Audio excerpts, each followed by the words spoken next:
December 19, 1944. The Ardennes Forest, Belgium. At precisely 0600 hours, Sergeant Klaus Bergmann of the German Armed Forces positioned himself in a snow-covered pine tree overlooking a frozen crossroads, his breath creating small clouds in the bitter cold air that hung at -12 degrees Celsius.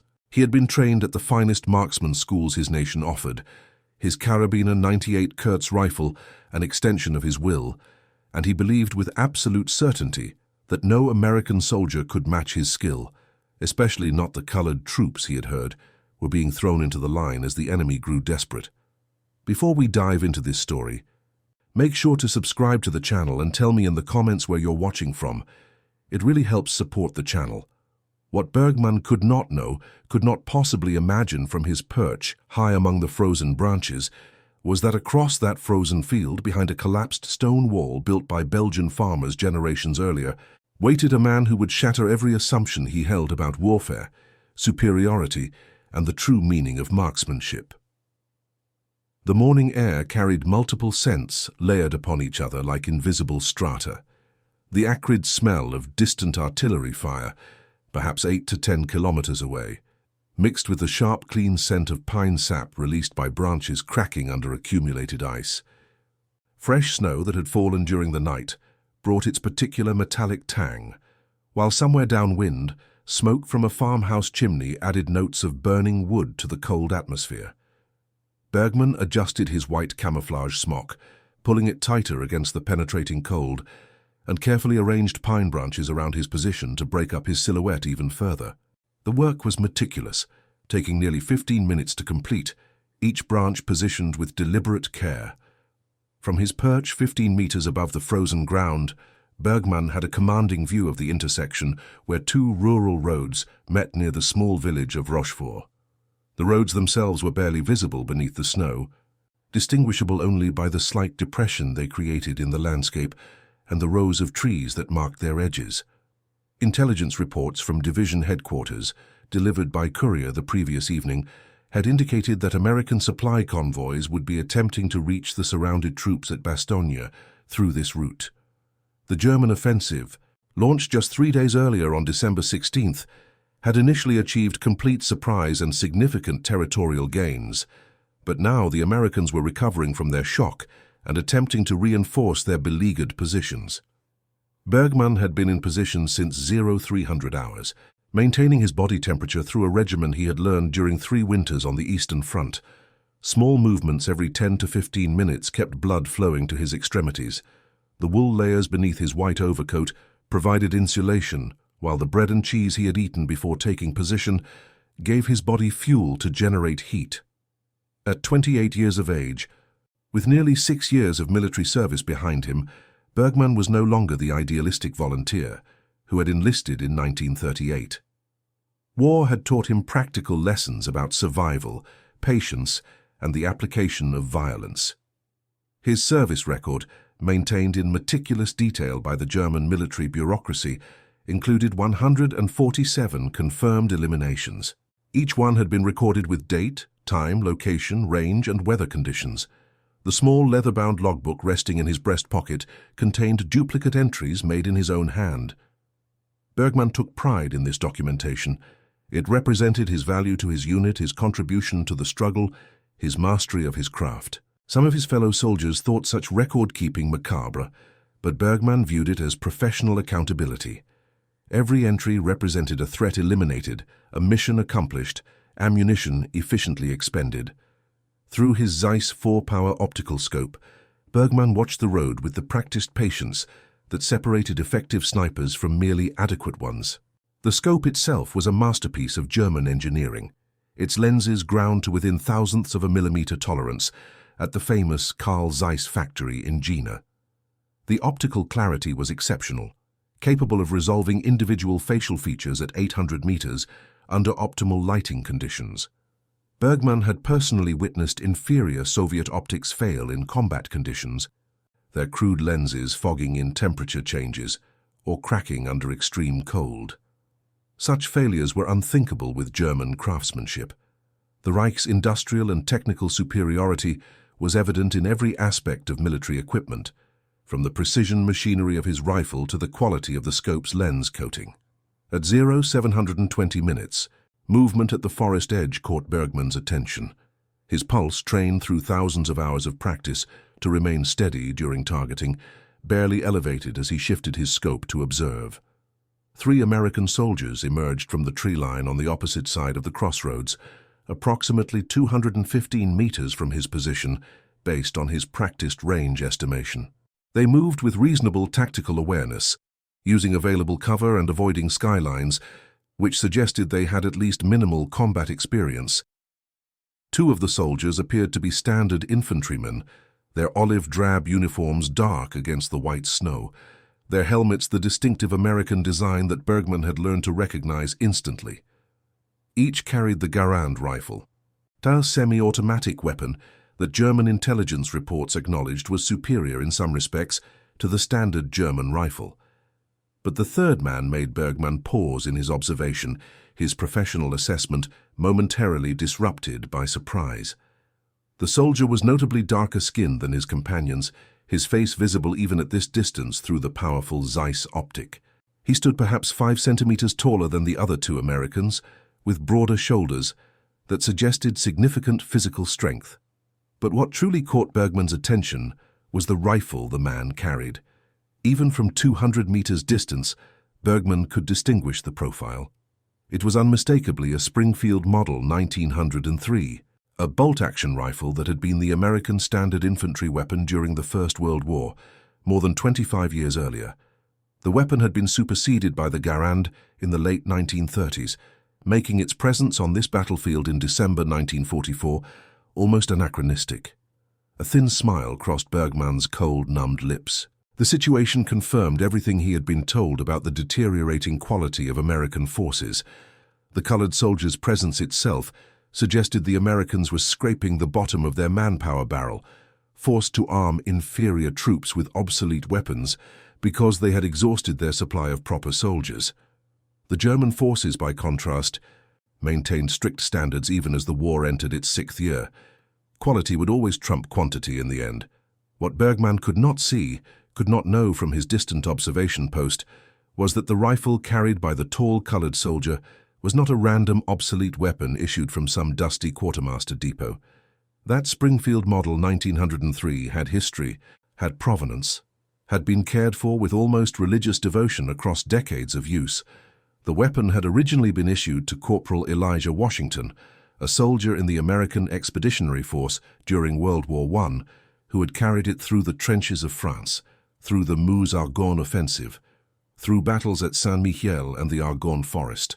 Elijah Washington had brought the rifle home in 1919, had cleaned and oiled it religiously for 20 years, and had used it to teach his grandson the art of marksmanship during long summer afternoons on their Mississippi farm. That grandson, now Private First Class Marcus Washington, had grown up in the rural Mississippi Delta, on a farm where hunting was not recreation, but essential survival. The family was poor by any economic measure, living in a sharecropper's house on land they did not own, working soil that would never truly be theirs. But young Marcus had learned skills that no amount of money could buy. By age 8, he was bringing home rabbits and squirrels for his family's dinner table, with a borrowed .22 caliber rifle, his young eyes already demonstrating remarkable visual acuity and his hands showing the steadiness that would later serve him so well in combat. By age 12, Marcus Washington could estimate wind speed by watching the movement of grass and leaves, could calculate bullet drop over distance by observing terrain and making quick mental calculations about angle and range, could track a white-tailed deer through dense forest with patience that would have exhausted men twice his age and with 3 times his experience. These skills were not learned from books or military manuals. They were learned through thousands of hours of practice, through careful observation, through the teaching of his grandfather, who understood that survival for a colored man in Mississippi in the 1920s and 30s often depended on being twice as capable as white neighbors while drawing half as much attention to oneself. When Marcus enlisted in the United States Army in April 1942, just 4 months after Pearl Harbor, he had done so with his grandfather's blessing and with the Springfield Model 1903 wrapped carefully in oilcloth. The rifle represented continuity across generations, a physical link between grandfather and grandson, between wars separated by a quarter century. Marcus had requested and received special permission to carry the family weapon after demonstrating his extraordinary ability with it during training.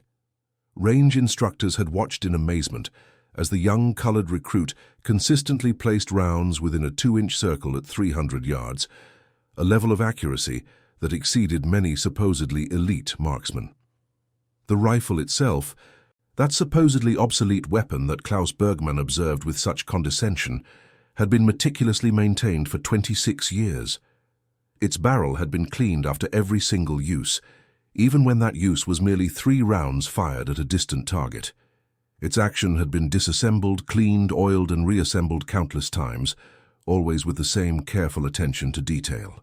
The weapon's accuracy, rather than degrading over decades of use, had actually improved as the barrel wore into its optimal configuration and as Marcus learned every minute idiosyncrasy of its performance.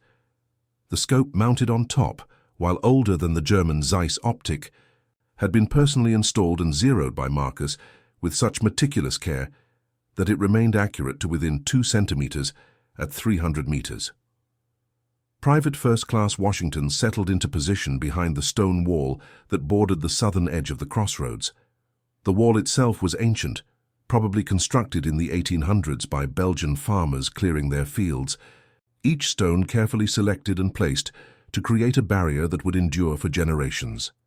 Time and weather had brought some stones tumbling down, creating gaps and irregularities that now served as convenient firing positions for soldiers who had not even been born when the wall was built. Washington worked with methodical precision, clearing snow from a specific section where he could rest his rifle, arranging loose stones to create a stable platform that would support the Springfield's weight without introducing any instability that might affect accuracy. His movements were economical, wasting no energy, drawing no unnecessary attention. His 2 companions, Private Raymond Cooper and Corporal Thomas Hayes, watched him with the respect born of 7 months of shared combat experience since landing on Omaha Beach during the Normandy invasion. Cooper and Hayes had been skeptical when first assigned to serve alongside colored troops. Both men had grown up in segregated communities where racial prejudice was so normalized as to be almost invisible. They had absorbed assumptions about racial capability with their morning breakfast cereal, learned hierarchy and superiority through countless small social lessons that never announced themselves as such, but simply were. The army itself was strictly segregated, with colored units commanded primarily by white officers under the assumption that colored men lacked the capacity for leadership and complex decision-making. But 7 months of combat had a way of demolishing comfortable assumptions. Cooper and Hayes had watched Marcus Washington detect German positions that remained invisible to everyone else. They had seen him place rifle fire with impossible accuracy under conditions that made other soldiers miss by meters. They had witnessed his calmness under fire, his tactical judgment, his willingness to take risks to protect his companions. Respect born of such concrete experience was stronger than any prejudice learned in childhood.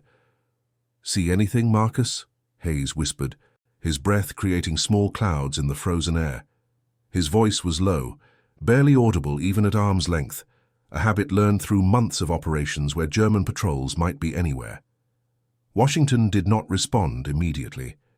His eyes moved slowly across the distant tree line, scanning from left to right with systematic thoroughness.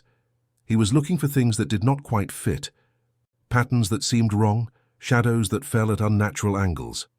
His grandfather had taught him that nature was fundamentally consistent. Trees grew in certain patterns, snow fell and accumulated in predictable ways. Shadows followed logical progressions based on sun angle and terrain. When something violated these natural consistencies, there was usually a human reason.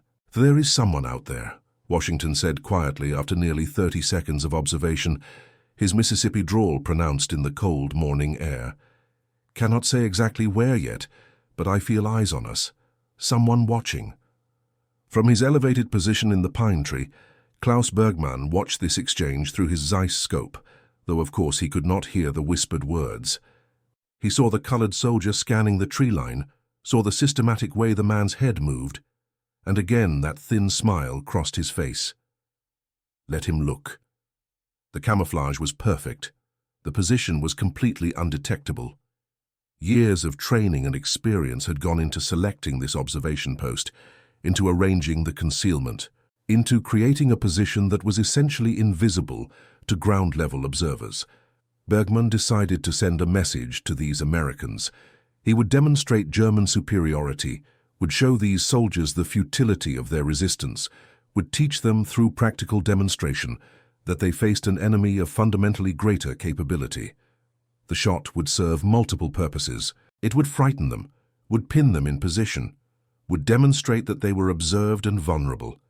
It would be a lesson in powerlessness. He shifted his aim slightly to the left of the American position, targeting a snow-covered branch approximately 2 meters from where the 3 soldiers crouched behind their stone wall. The mathematical calculations involved were second nature after years of practice. 215 meters distance, based on his range estimation. Negligible wind, perhaps 1 kilometer per hour from the northwest, not enough to significantly affect trajectory at this range. Air temperature at -12 Celsius, which would marginally increase air density and therefore fractionally reduce his bullet's velocity, but the effect over this short distance was minimal. The branch itself was approximately 3 centimeters thick, sturdy enough to produce a satisfying explosion of snow and bark when struck. Bergman adjusted his breathing, inhaling deeply and then releasing half the breath, creating the stable platform necessary for precision shooting. He waited for the natural pause between heartbeats, that fraction of a second when the body was most still. His finger applied pressure to the trigger with the smooth consistency that had been drilled into him through thousands of training rounds. The trigger broke at exactly the pressure it had been adjusted to. 1.6 kilograms of force applied evenly, without jerking or disturbing the aim point.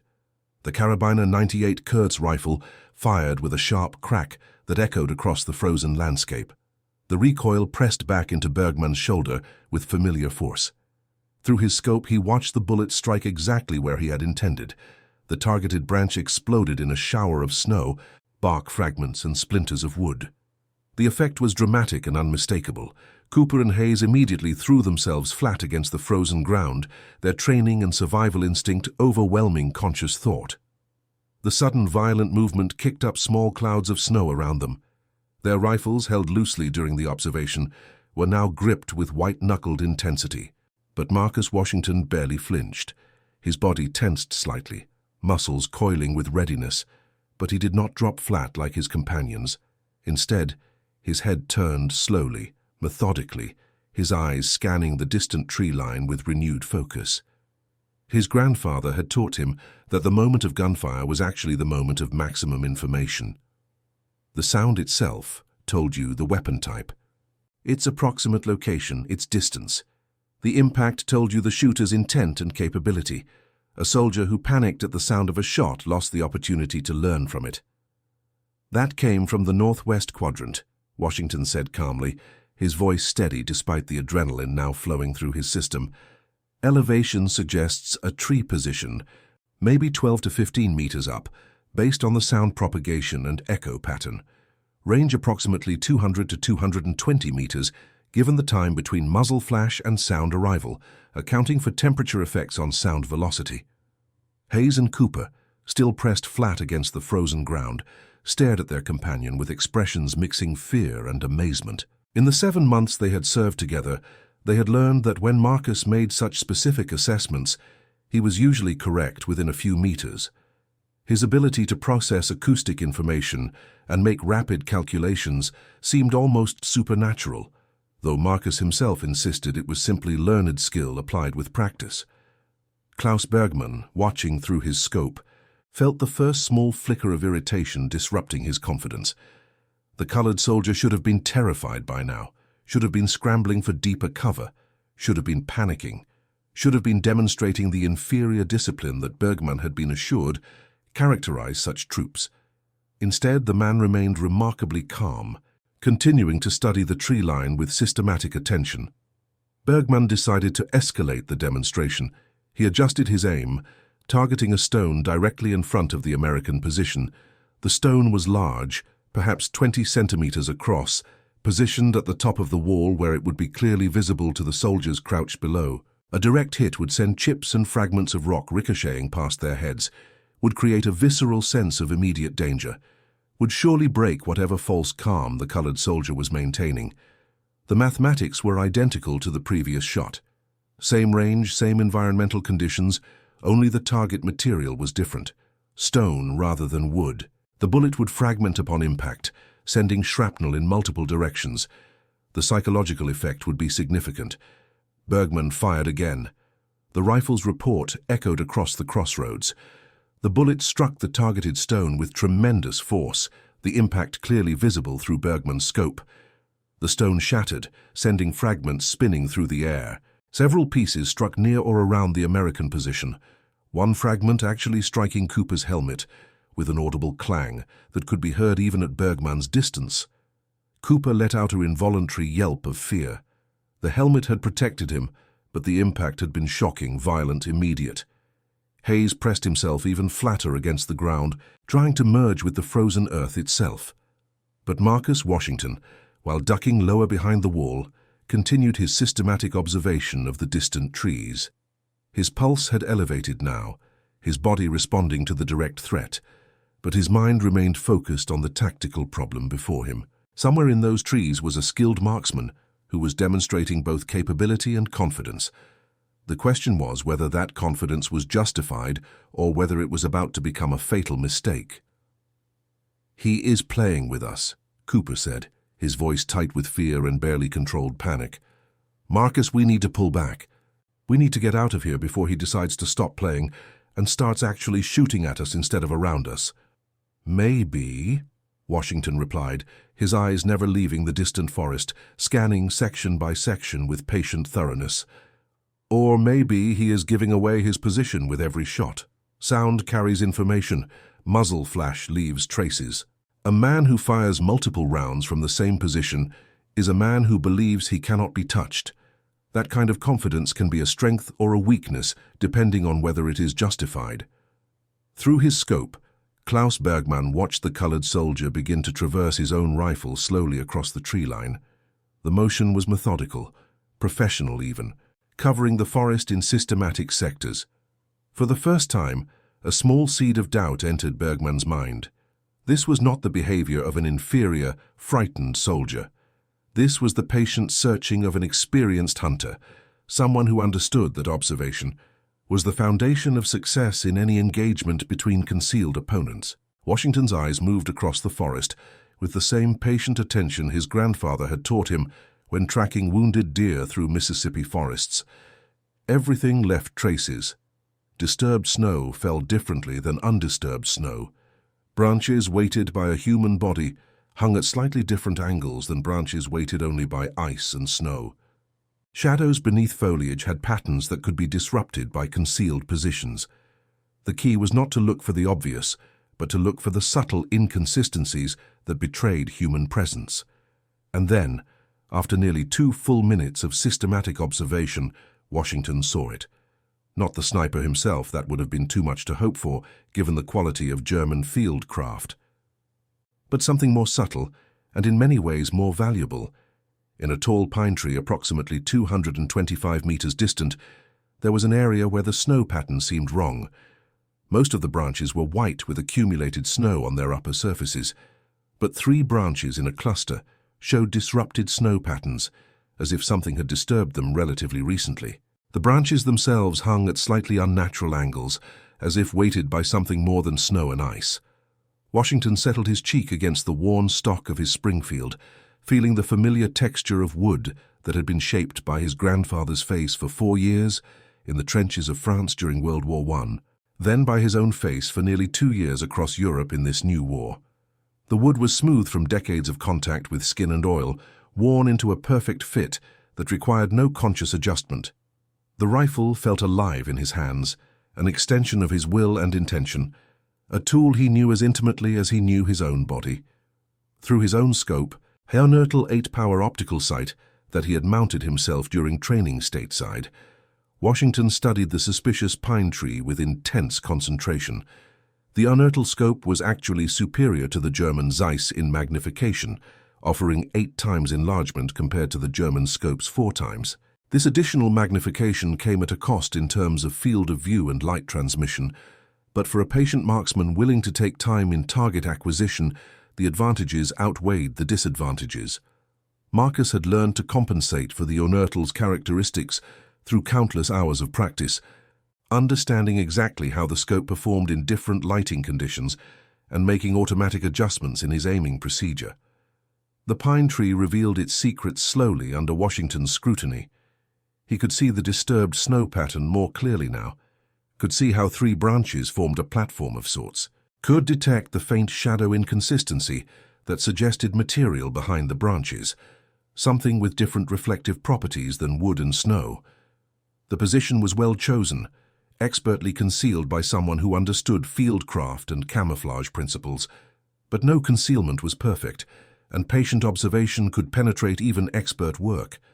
Bergman, through his own scope, suddenly realized with a shock that went through him like electricity that the colored soldier had stopped his systematic traverse. The American's rifle was pointed directly at Bergman's tree, was holding steady on that precise location. Impossible, Bergman thought. The assessment was immediate and definitive. The camouflage was perfect. The concealment was complete. There was absolutely no way the American could actually see him, could actually detect his position, through all the careful work Bergman had put into his hide. The soldier must be sweeping the area randomly, must have simply paused his scan at this particular point by coincidence. To prove this point to himself, to demonstrate that the American could not possibly have detected him, Bergman decided to fire one more demonstration shot. This would confirm that the American was merely guessing, merely pointing his rifle randomly at trees while hoping to get lucky. Bergman aimed at the stone wall directly between the 2 white soldiers, intending to send more rock fragments flying, to further emphasize American vulnerability and German superiority. His finger tightened on the trigger with the same practiced, controlled motion he had executed thousands of times in training and combat. The Karabiner 98 Kurz fired with its characteristic sharp report. The bullet struck the wall between Cooper and Hayes, detonating another stone and sending shards of rock spinning through the cold air. What happened next occurred in a span of perhaps 3 seconds, though both Marcus Washington and Klaus Bergman would remember every fraction of that time in crystalline slow motion for the rest of their lives. The moment would be burned into their memories with a clarity that even decades could not diminish. In the tiny fraction of a second that it took for the sound of Bergman's shot to travel across the 225 meters to Washington's position, the American marksman had already processed several critical pieces of information with the speed born of years of training and natural talent. First, the muzzle flash had briefly illuminated the sniper's position, removing any remaining doubt about location and confirming Washington's earlier suspicion with absolute certainty. Second, the sound signature of the shot told Washington the exact type of rifle being used, the Karabiner 98 Kurz, and therefore certain characteristics about its performance and its user's likely capabilities. Third, and most importantly, Washington now knew with absolute certainty not just where his target was located, but what that target would do next, based on the pattern of behavior demonstrated over the previous several minutes. Marcus Washington did not rush. While Cooper and Hayes pressed themselves desperately against the frozen ground, while stone fragments still fell around them, Washington made a series of minute adjustments to his aim with the calm precision of a watchmaker, adjusting a delicate mechanism.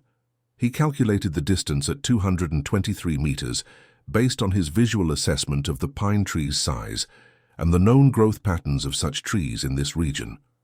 The wind remained negligible, perhaps 1 to 2 kilometers per hour from the northwest, not enough to significantly affect trajectory at this relatively short range. The temperature at -12 Celsius would slightly increase air density and marginally reduce his bullet's velocity, but Washington had fired this rifle under these exact conditions dozens of times during winter training and knew precisely how it performed. The Springfield's trigger had been worked on by Washington himself during quiet moments in rear area positions between combat operations. He had carefully stoned the sear and trigger contact surfaces, had adjusted spring tensions with minute precision, creating a trigger break that was both consistent and predictable. The trigger now broke cleanly at exactly 1.4 kilograms of pressure, with no creep or over-travel that might disturb aim at the critical moment of firing. Washington took a breath, deep and controlled, filling his lungs completely. He released exactly half of that breath, creating the stable respiratory platform necessary for precision shooting. He waited, his heartbeat clearly perceptible to him as a gentle pulse. He waited for the natural pause between heartbeats, that fraction of a second when the body was most still, when muscles were most relaxed, when the rifle could be fired without any disturbance from internal bodily motion. His finger applied pressure to the Springfield's trigger, with the smooth consistency born of thousands of repetitions. The trigger broke at exactly the pressure it had been adjusted to. The rifle fired, the decades-old weapon performing with the reliability of a tool that had been perfectly maintained across its entire lifespan. The Springfield's sharp report echoed across the crossroads, a sound distinctly different from the German carabiner, but equally purposeful. The recoil pressed back into Washington's shoulder with the familiar force that he had felt so many times that it was almost comforting in its consistency. Through his unertal scope, magnifying the target 8 times, Marcus Washington watched the flight of his bullet with the detached interest of an expert observing his own work. Klaus Bergmann, still settling back into position after his latest demonstration shot, still confident that his concealment remained impenetrable, felt a tremendous blow strike the top of his steel helmet. The impact was shocking, violent, completely unexpected. The force of it snapped his head downward and made his entire world spin in confused circles. His Karabiner 98 Kurz, that perfectly engineered weapon that had been an extension of his will, fell from his suddenly nerveless fingers, tumbling through pine branches with sounds of impact and scraping before hitting the snow-covered ground 15 meters below with a muffled thud that seemed impossibly distant. Bergmann's hands scrambled desperately at the tree trunk, fingers clawing at bark with frantic intensity. His helmet, now with a neat hole punched directly through its crown from a bullet that had struck at precisely the right angle to penetrate the steel without deforming significantly, fell away into the white landscape below, tumbling end over end before disappearing into a snowdrift. For 3 full seconds that felt like hours, Bergmann remained frozen in his perch, his hands gripping the tree trunk with desperate strength, his mind struggling frantically to process what had just occurred. The colored soldier had fired one shot, one single shot from a supposedly obsolete rifle with an inferior shooter behind it, and that shot had struck Bergmann's helmet with such precision, such impossible accuracy, that it had torn the steel headgear from his head without even grazing the scalp beneath. The message contained in that shot was unmistakable, more terrifying than any direct hit that might have ended Bergmann's life. The shot said, "I can see you. I can hit you wherever I choose. I can put my bullet exactly where I intend it to go. You are alive at this moment only because I have chosen to let you live. Your concealment is meaningless. Your superiority is illusion. Your confidence is misplaced. Everything you believed about yourself and your enemy is wrong." Marcus Washington worked the bolt of his Springfield with the practiced smooth motion that had become second nature, ejecting the spent brass cartridge that tumbled away to land in the snow beside him, chambering a fresh round from the rifle's internal magazine with a satisfying click that indicated proper feeding and locking. Through his unearthly scope, he could now see the German sniper clearly in the tree, could see the man's hands gripping the trunk, could see the terror in every line of the man's posture, could see how completely the illusion of superiority had been shattered. "Did you eliminate him?" Hayes asked from his prone position, his voice muted and muffled against the snow, his face still pressed flat to the frozen ground in desperate attempt at protection. "Sent him a message," Washington replied quietly, his voice betraying no excitement or pride, simply stating fact as he observed it. Whether he reads that message correctly and learns from it is up to him now. Bergmann's training warred with his shock and fear. Every instinct, every bit of tactical knowledge drilled into him through years of military service screamed at him to descend immediately, to flee from this position that had been so perfectly concealed, yet had somehow been completely exposed. But movement would make him vulnerable. If the American could shoot the helmet from his head with a single round fired from 225 meters away, what could that rifle and that marksman do to his exposed body as he climbed down 15 meters of tree trunk with both hands occupied and no weapon for defense or suppression? Through his unertal scope, Marcus Washington watched the German sniper's dilemma play out in the man's body language. Every muscle in the German's body radiated tension and fear. The man was trapped by his own previous confidence, pinned in position by the very concealment he had thought made him untouchable. Washington understood the German situation perfectly because he understood the psychology of such situations from his grandfather's teaching and from his own combat experience. Marcus made a decision. He shifted his aim slightly, moving the rifle's point of impact from the German's current position to a branch perhaps half a meter distant, and fired again. The Springfield's second shot struck the branch with dramatic effect, exploding wood and sending bark flying through the air, showering the German with debris. The message was different this time, complementary to the first message but distinct. The first shot had said, "I can hit you." The second shot said, "Move now while I give you the chance. Run, flee, live to understand what happened here." Klaus Bergmann did not need to be told 3 times. He descended from the pine tree with desperate, graceless speed, all attempt at tactical movement abandoned in favor of pure survival instinct. His hands scraped against bark, his boots slipped on icy branches. His body moved with a frantic energy born of pure terror. He fell the last 2 meters, landing hard in snow that cushioned the impact but knocked the wind from his lungs. His rifle lay somewhere nearby in the snow, but he did not stop to retrieve it. Distance was his only goal now, separation from those eyes that had found him so easily, escape from that rifle that could place bullets with such impossible precision. Cooper and Hayes, still behind their stone wall, watched in complete amazement as the German sniper practically fell from his perch and stumbled away through the forest, his white camouflage making him visible against the trees as he fled in obvious panic, all discipline forgotten. "I have never seen anything like that in my life," Cooper said, his voice filled with an awe that bordered on religious reverence. "Marcus, how in God's name did you spot him at that distance?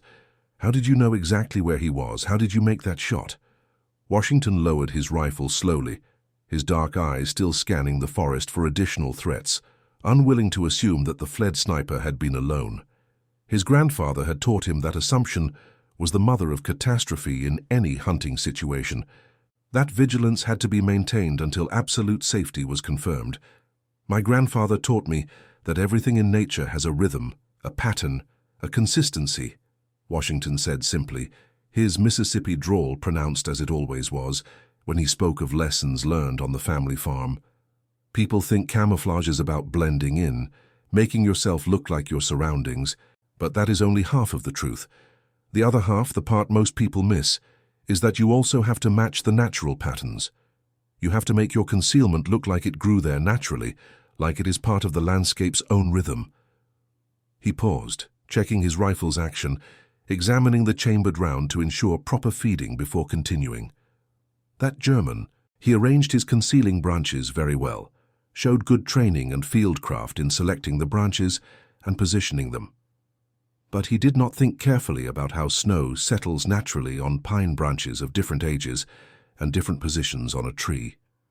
The weight of his body changed how those branches hung, changed the angles they made, disrupted the natural patterns just enough to be visible to someone who knew what natural should look like. "But to see that from 200 meters away," Hayes said, shaking his head in disbelief even as he spoke, "to detect such small details at that range."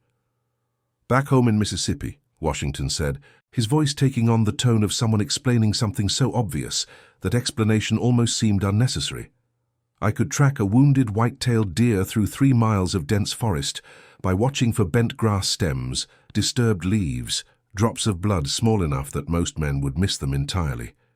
A man weighing 70 or 80 kilograms sitting in a tree leaves more signs than he realizes or thinks about, changes branch angles, disturbs snow patterns, creates shadow inconsistencies. It is all there for someone who knows how to look and has the patience to look carefully. The three soldiers maintained their position behind the stone wall through the remainder of the morning and into early afternoon, watching for additional German forces or further attempts to engage them. But the encounter with the sniper had clearly sent a message that extended beyond just the two direct participants. Later intelligence reports compiled by American units operating in the sector would indicate that German commanders in the area received warnings about American marksmen of unusual and exceptional capability operating near Rochefort. The warnings specifically mentioned colored troops, noting that previous intelligence assessments about the inferior capabilities of such soldiers needed to be revised based on direct combat experience. What Washington and his two companions could not know, sitting in their frozen positions behind that Belgian stone wall, was the profound and lasting effect that the morning's encounter would have on Klaus Bergmann. The German sniper, after recovering his rifle from where it had fallen in the snow and returning to his unit's temporary headquarters in a commandeered farmhouse several kilometers from the crossroads, sat alone in a cold room with stone walls and confronted a reality he had spent years carefully avoiding. Bergmann had been raised in the German education system during the 1930s, a time when that system had been systematically reorganized to serve ideological purposes. From his earliest school days, he had absorbed carefully constructed lessons about racial hierarchy, about the supposed superiority of certain peoples and the supposed inferiority of others. These lessons had not been presented as opinions or theories, but as scientific facts, supported by charts and graphs and measurements, taught by teachers who presented them with the same confidence they used when teaching mathematics or geography. The military training Bergmann received after his enlistment in 1938 had reinforced these lessons. German soldiers were taught that they represented the pinnacle of military capability, that their training was superior, their discipline unmatched, their fighting spirit unequaled. Other nations' soldiers were presented as inferior in various ways and to various degrees. Soviet soldiers were numerous but poorly trained and equipped. British soldiers were adequate but lacked fighting spirit. American soldiers were soft from easy living and would break under pressure, and colored soldiers, in this careful hierarchy of capability, were presented as barely worth consideration at all. They were described as inherently inferior, lacking in intelligence and courage, suitable only for rear area labor duties, and certainly not for actual combat roles. The idea that such soldiers might equal or exceed German capabilities was treated as literally laughable in German training materials and unit discussions. Bergmann had internalized these lessons completely. They had become part of his understanding of the world, part of his identity as a German soldier. His 147 confirmed eliminations had been seen through this ideological lens. Each enemy soldier he had shot was not just a tactical target eliminated, but a confirmation of German superiority. The numbers in his logbook were proof of his worth, proof of his nation's righteousness, proof that the struggle had meaning and direction.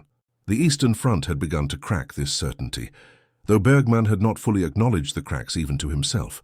Soviet snipers had proven devastatingly effective, achieving kill counts that dwarfed Bergmann's own numbers. Many of his comrades, soldiers he had trained with and fought beside for years, had fallen to Soviet marksmen whose skill could not be denied or explained away. But Bergmann had managed to rationalize this. The Soviets were defending their homeland, fighting with desperation rather than skill. They had certain advantages of terrain and climate familiarity. Their casualties were so high that a few successful snipers meant nothing against the overall picture. But this colored American soldier had demonstrated something that Bergmann could not rationalize away, could not explain within the framework of beliefs that had structured his entire adult life. The man had spotted a perfectly concealed position through nothing but observation and patient analysis. He had fired one shot with a supposedly obsolete rifle, and had placed that bullet with such extraordinary precision that it conveyed not just capability, but judgment and mercy. He had then fired a second shot to emphasize that the first shot was not luck, but skill, not accident, but deliberate choice. Bergmann took out his logbook from his breast pocket, that leather-bound record of 147 confirmed eliminations that he had carried through 3 years of combat across 2 fronts. The small book's pages were filled with his own handwriting, each entry carefully dated and detailed. He had always viewed this logbook as proof of his superiority, his value, his worth as a soldier and as a German. The numbers represented his contribution to the struggle. His role in what he had been taught was a righteous cause. Now, sitting alone in that cold stone room, Bergman saw his logbook differently. He saw 147 instances where someone's son or husband or father or brother had died. He saw 147 proofs not of his superiority, but simply of his survival in a terrible lottery, where skill mattered less than he had convinced himself it did, and luck mattered far more than he had ever wanted to acknowledge. And he saw something else, something more disturbing than any of these realizations. He saw how his own prejudices had nearly led to his death.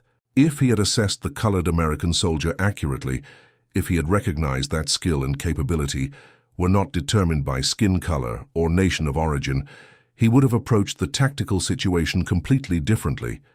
He would have been more cautious, more careful, less confident.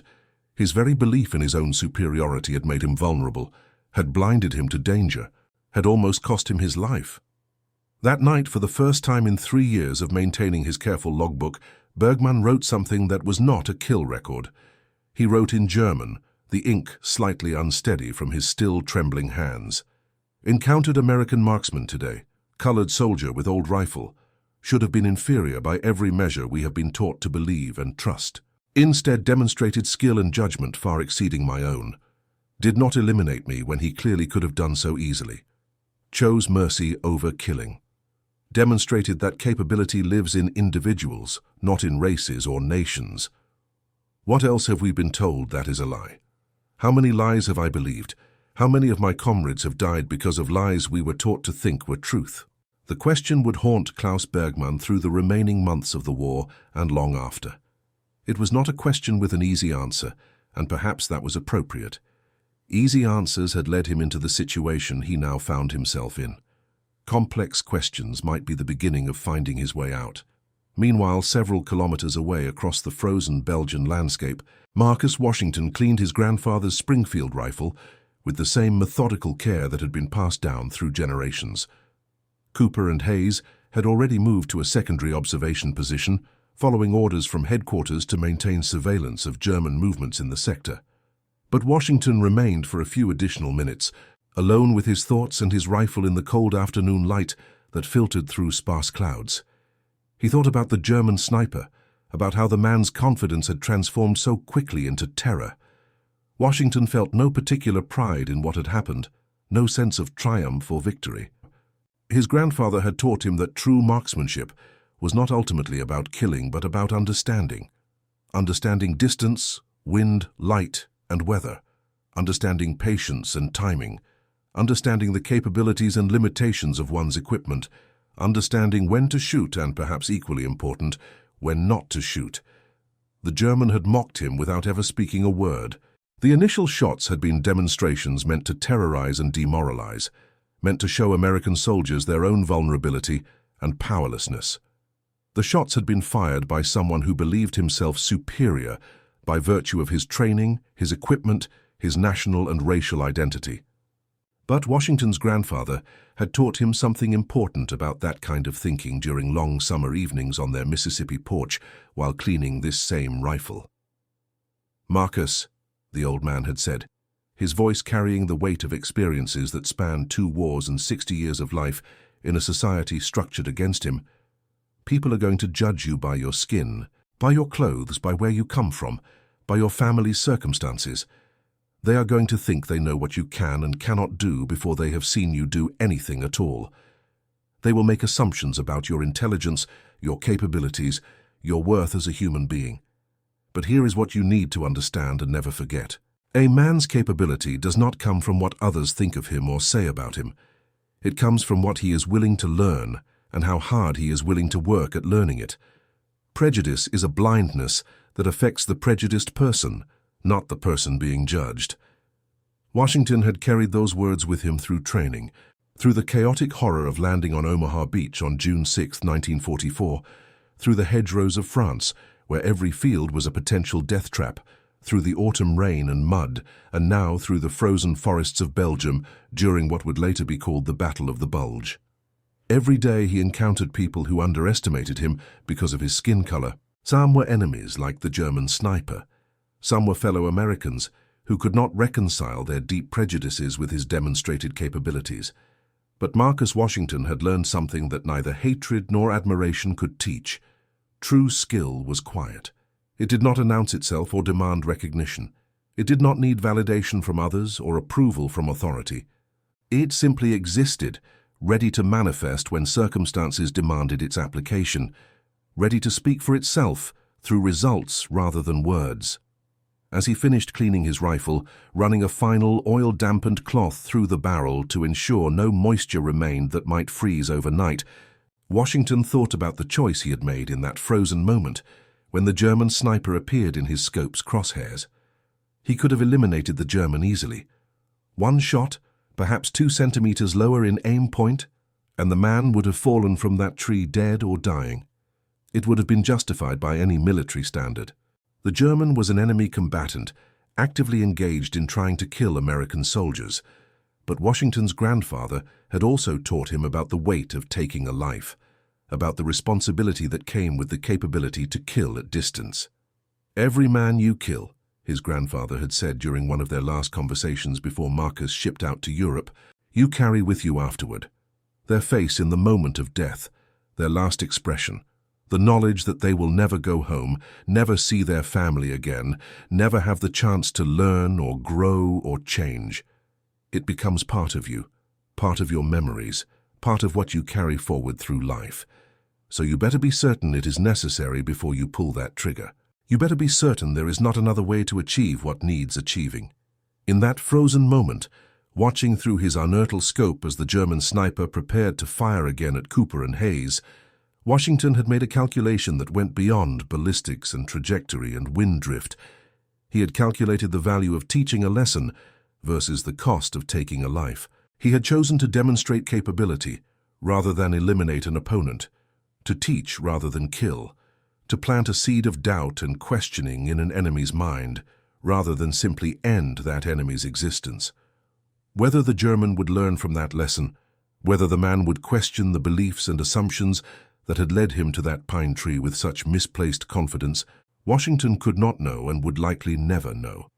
But he believed in the possibility of learning, believed that experience could crack certainty, that direct encounter with reality could shatter even the most carefully constructed propaganda. His grandfather had taught him this too, had shown through his own life how experience and observation could reveal truth that ideology tried to hide. The war continued around them all through late December and into the new year. The German offensive that had begun with such shock and initial success would gradually be contained, then pushed back, then crushed under the weight of American material superiority and eventual air support once the weather cleared. The siege of Bastogne, which had seemed so desperate in late December, would be broken by Patton's Third Army on December 26th. By January, the bulge that had been driven into American lines would be systematically eliminated. Marcus Washington would continue to serve with distinction throughout these operations. His reputation would spread among both American and German forces in the sector through the informal networks of rumor and report that existed in all armies. German snipers operating in areas where Washington was known to be active would exercise unusual caution, treating each engagement as potentially against an opponent of exceptional capability. American commanders, even those who harbored deep prejudices against colored troops, would be forced to acknowledge the combat effectiveness demonstrated by soldiers like Washington. His unusual mercy toward the German sniper on that December morning would be noted in after-action reports, debated in command meetings, and eventually recorded in unit histories. Some officers would criticize the decision not to eliminate an enemy combatant when the opportunity clearly existed. Others would recognize the psychological warfare value of demonstrating such overwhelming capability combined with selective mercy. But the incident would be remembered and discussed because it challenged easy categories, because it forced people to think about combat and capability and humanity in more complex ways than simple enemy or friend categorization allowed. Klaus Bergmann would survive the war, though survival would prove more complex than simply continuing to live. As German forces collapsed across the Western Front in April and early May of 1945, he would surrender to American troops near the Elbe River. The surrender itself would be almost anticlimactic after years of combat, simply laying down weapons and raising hands as American soldiers, many of them looking impossibly young and fresh-faced, took him and his surviving comrades into custody. In the prisoner of war camp where Bergmann would spend the months between surrender and eventual repatriation, he would encounter colored American soldiers serving as guards and support personnel. Each encounter would bring back memories of that frozen December morning in Belgium, of the moment when his certainties had been shattered by a single, precisely placed rifle shot. He would find himself watching these soldiers, observing their capabilities and behaviors, comparing what he saw with what he had been taught to believe. Bergmann would wonder, during long nights in the prisoner compound, whether one of these colored American soldiers might be the sniper who had spared his life. He would never know for certain. He never learned the name Marcus Washington or heard the details of the man's background and training. But the possibility would remain with him, a constant reminder that every colored soldier he saw might possess capabilities that exceeded his own. That appearance and ideology provided no reliable guide to human capability. After the war, after repatriation to a Germany that had been devastated by years of conflict and was now divided and occupied, Bergmann would spend years working through the psychological aftermath of his experiences.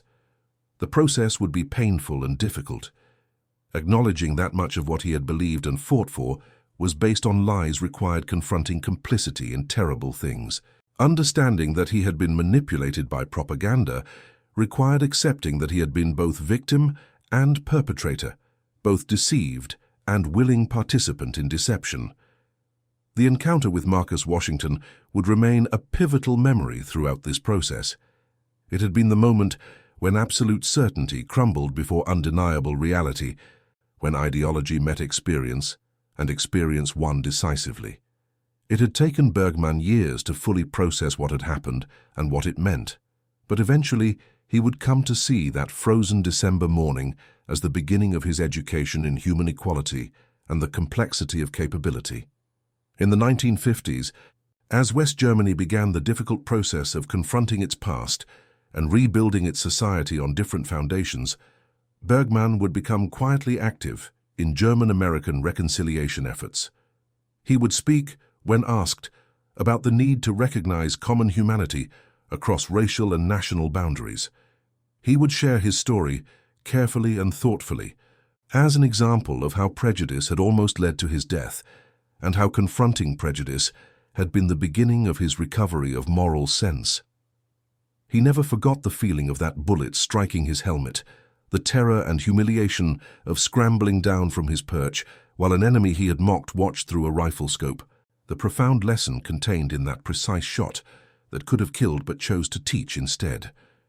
It had taken him years to understand fully that the American soldier's mercy was not weakness, but a different kind of strength. The strength to value life, even in the midst of death, to teach rather than destroy when the opportunity presented itself, to believe in the possibility of learning and change even in an enemy. Marcus Washington returned to Mississippi after the war, to his family's farm and the hunting grounds where his grandfather had taught him to shoot. The transition from war to peace was not easy. He had seen and done things that civilian life provided no context for, had capabilities that peacetime offered few opportunities to use, had experiences that separated him from people who had never left home. He rarely spoke about his wartime experiences, preferring to let that chapter of his life rest quietly in memory. When people asked about his service, he would acknowledge that he had fought in Europe, would mention the campaigns he had participated in, Normandy, northern France, the Ardennes, but would not elaborate on specific incidents or actions. His family learned not to press for details, understanding that some experiences were too complex or painful to translate into words. But his children and grandchildren would eventually learn fragments of his story, including the tale of a German sniper who had mocked Washington's grandfather's rifle and his own skill, only to discover his error in the most humbling way possible. The story would be told carefully, without bravado or exaggeration, as a lesson about the dangers of prejudice and assumptions rather than as a tale of personal triumph. The Springfield rifle that had served 3 generations of Washington men would eventually be donated to a military museum in Mississippi, where it remains to this day. The weapon is displayed in a glass case alongside other artifacts from both World Wars. A small brass plaque accompanies the rifle, noting its service in the First and Second World Wars and mentioning Marcus Washington's exceptional marksmanship and his grandfather's earlier service. But the plaque does not tell the full story of that December morning in Belgium, of the choice made in the scope's crosshairs, of the lesson taught through precise mercy rather than killing. Some stories are too complex for plaques, and that concludes our story. If you made it this far, please share your thoughts in the comments. What part of this historical account surprised you most? Don't forget to subscribe for more untold stories from World War II and check out the video on screen for another incredible tale from history. Until next time.